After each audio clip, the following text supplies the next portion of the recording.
अस्सलाम वालेकुम मोज़िज़ साथियों, ओपिनियन लैंड में एक बार फिर आप सबका तहे दिल से खुश आमदीद दीद। जी, उम्मीद है सब खैरियत से होंगे। आज का मौजू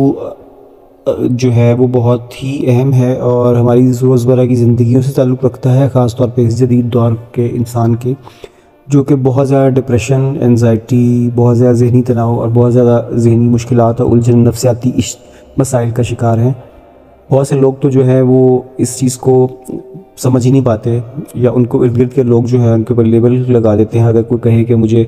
कोई आसाबी ज़हनी नफसियाती मसले हैं, मुझे किसी काउंसलर के पास, मुझे किसी साइकोलॉजिस्ट के पास, किसी साइकेट्रिस्ट के पास जाने की ज़रूरत है, हालांकि ये इतनी ही लाजमी उस तरह की ही बीमारी है, उस तरह की ही मसला है जिस तरह आपको बुखार, जोड़ों का दर्द, पेट ख़राब या कोई भी चीज़ हो सकती है जिसका इलाज होना ज़रूरी होता है। लेकिन हम लोग अपने आप को, अगर हम खुद बेहतर और खुशगवार कैफियत में हैं, तो हम दूसरों को भी समझते हैं कि वो सिर्फ शायद मुबालगा राई से काम ले रहे हैं, और अगर वो नहीं तो ये जो है ना ज़ात का एहतसाब, अपनी ज़ात के बारे में ख़ुद तज्ज़िया करना, सेल्फ़ एनालिसिस, ये वैसे ही हमारे माशरे में कम है, हमें सिखाया नहीं जाता। हम दूसरों पे नुक्ताचीनी करने में यकीनन बहुत ज़्यादा आगे रहते हैं, लेकिन अपने बारे में गौर नहीं करते कि कहाँ पे हमारे मूड, हमारा जहन जो है वो भटक रहा है, हम क्या वाकई रैशनल, जिसे अक्ली और शऊरी तौर पे चल रहे हैं, या कहाँ पे इरेशनल थॉट्स, ऐसी गैर मंतकी सोचें जिनका कोई ना सर है ना पैर है और जिनका हकीकत में वजूद नहीं है, उनके पीछे तो नहीं भाग रहे। लेकिन अगर ये एहसास, ये इदराक हमें किसी के ज़रिए हो जाए, या हमें कोई बात ऐसी भा जाए, तो हमें चाहिए, या हमें अगर जिनको इल्म नहीं है और जिनको पता है कि इन नफसियाती मसलों का, इन ज़हनी मसाइल का इलाज बिल्कुल मुमकिन है, और ऐसे लोग प्रोफेशनल्स मौजूद हैं जिनके पास जाके आप अपने आप को इस तनाव, इस डिप्रेशन, एंजाइटी से निकाल भी सकते हैं। ऐसी मशक़ें भी सीख सकते हैं। अपने जज्बात और एहसासात का इजहार करके इंसान बहुत हल्का फुल्का हो जाता है, क्योंकि आज का इंसान दूसरे को कंधा देने में भी बहुत कंजूसी का मुजाहरा करता है। फिर वक्त की कमी का शिकार सब जदीद दुनिया में और बिल्कुल है। तो ऐसे में हमें अगर एक प्रोफेशनल हेल्प मिल रही है, एक पढ़े लिखे सर्टिफाइड इंसान की, तो हम लोगों को खुद भी अपने लिए सोचना चाहिए और ये लोगों को भी इस बारे में राग़िब करना चाहिए। और अगर किसी के पास इस्तात नहीं है, माली इस्तात, कि वो उनको पैसे देना, उनको फ़ीस देना उनकी अफोर्ड कर सके, तो हमें जो कुछ हमारे इल्म में आ चुकी हैं बातें, हमें चाहिए कि थोड़ा बहुत हम सिखाएँ। इसी सिलसिले की कड़ी है कि मैं इस वीलॉग में, इस वीडियो में मैं चाहूँगा कि आप अपने बारे में बैठ के ज़रूर सोचा करें। और अगर आपको लगता है कि कहीं पे आप इज़्तिराब, बेचैनी का खामखा शिकार हैं, आपको गुस्सा जो है बिला वजह आ रहा है, या आप बहुत ज़्यादा शक, वहम और वसवसों का शिकार हो रहे हैं, तो यकीनन ये शैतान का बहकावा तो है ही। लेकिन उसके साथ साथ अगर आपको सारी मामलात, सारी इबादत, दुआओं और सब के बावजूद आपको कहीं पे सुकून नहीं आ रहा, तो ये यकीनन ये ज़हन में जो दिमाग के केमिकल्स हैं उनका इम्बैलेंस भी है, और साथ में आपको कोई डायरेक्शन की ज़रूरत है। इसका एक आसान सा हल जो कि है ये तहकीक के मुताबिक, और ये है कि डायरी राइटिंग। आप रोज़ रात को सोने से पहले 5 मिनट के लिए अपने से भी वक्त निकालें, लंबे गहरी सांस लें और नाक से लेके और मुंह से निकालें। ये भी न्यूरो लिंग्विस्टिक प्रोग्रामिंग का भी हिस्सा है, और वैसे भी ये एक बहुत अच्छा कथारसिस का तरीका है कि आप सारे दिन में जो आपने काम किए, जो आपने वाक़यात हुए, उन सब को आप लिखें छोटा छोटा, लेकिन उसके साथ अपने महसूसात, अपने ख़यालात ज़रूर लिखें कि किस काम को, खाना आज खाया, नाश्ता किया तो अच्छा लग रहा था, नहीं अच्छा लग रहा था, किसकी बात अच्छी लगी, क्यों नहीं लगी, किसकी बात बुरी लगी, और क्या करना चाह रहे थे, हुआ कि नहीं हुआ, करके सुकून मिला नहीं मिला। अपनी कैफियत, महसूसात को लिखें, और उसको रात को लिख के आप उसको छोड़ दें और उसको रख दें कहीं अपनी महफूज जगह पे। सुबह उठ के जब आप सारे फ्रेश हो जाएँ, तो उसके बाद आप पढ़ें कि रात को आपने क्या लिखा था, और उसके बाद आपने उस पर गौर व फिक्र नहीं करना। आपने सारा दिन जब आप मुख्तलिफ अपने काम करते रहिए, घर के घरेलू ख़वातीन का घर में काम कर रही हैं, बच्चे बूढ़े जो भी काम कर रहे हैं, आप जॉब पे हैं, बिज़नेस में हैं, व्हाटसोएवर, आप सारी अपने काम काज बिल्कुल नॉर्मल तरीके से कीजिए। जब भी आपको किसी चीज़ से बेजारी, चिढ़ और गुस्सा आने लगे, बेचैनी आने लगे, और आपको ये अपने मुखातिब करके अपने अंदर दिल में कहना है कि कोई नहीं, रात को डायरी लिखनी है ना, तब लिखूँगा या लिखूँगी मैं इस बारे में, तब मैं अपने बारे में बात करूँगा।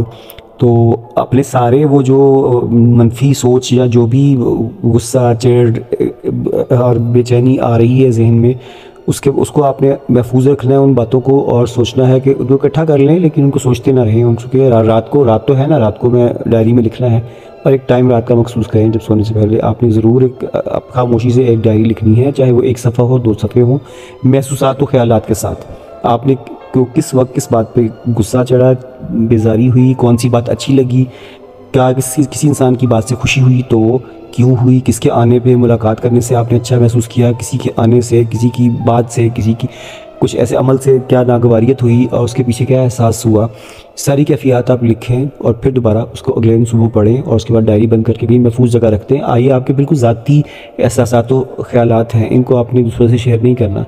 और ना ही आपने दिखानी है वो डायरी किसी को। ये आप हर रोज़ ख़ुद अपना एक दफ़ा जब आप सुबह को उठ के पढ़ेंगे तो आपको यकीनन आपको ख्याल आएगा कि अच्छा ठीक है, और आपका लाशऊर इस बात को बिल्कुल इस चीज़ को पिक करेगा कि कल मुख्तलिफ जो वाक़यात हुए थे उसको इस तरह से वाक़यात हुए थे और सोचा इस तरह गया था और महसूस ये हुआ। फिर आप जब ये रूटीन आपकी बन जाएगी तो आप को ये प्रैक्टिस आपको वैसे तो आपको लाइफ टाइम भी करें तमाम ज़िंदगी तो बहुत अच्छा रहेगा। डायरी की बहुत से लोगों को वैसे ही आदत होती है, लेकिन कम से कम आपको इसका अगर आप अपने